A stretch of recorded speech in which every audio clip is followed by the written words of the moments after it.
Just about everyone we talked to from the state level on down agreed this shortage is a serious problem. And many agreed on one of the main issues driving it. Where they disagreed was on what the solution looks like.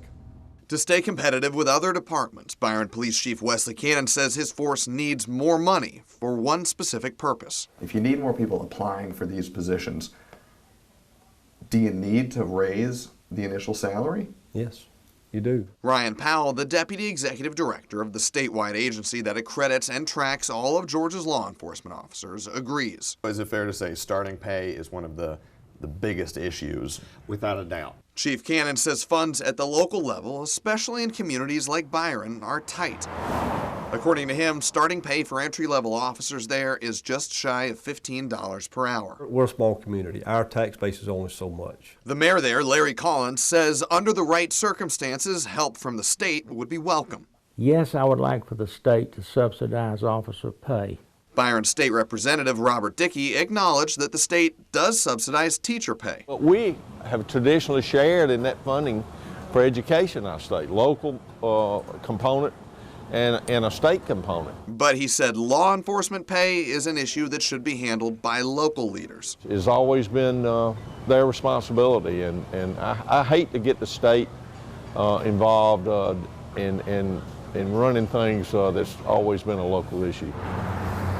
Warner Robins State Rep Heath Clark, who sits on the Public Safety Committee, agrees.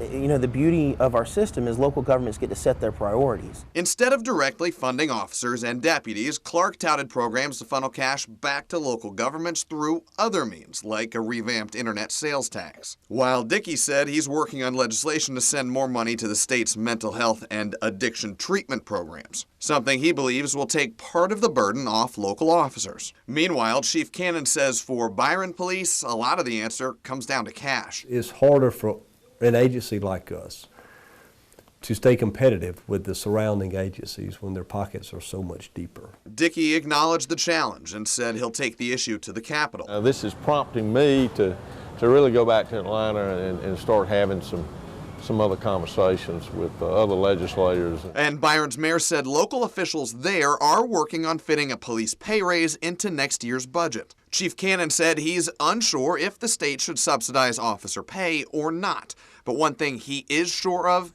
help has to come from somewhere. Yes, I need some kind of help. And until something concrete arrives, he and other chiefs and sheriffs just like him are left waiting.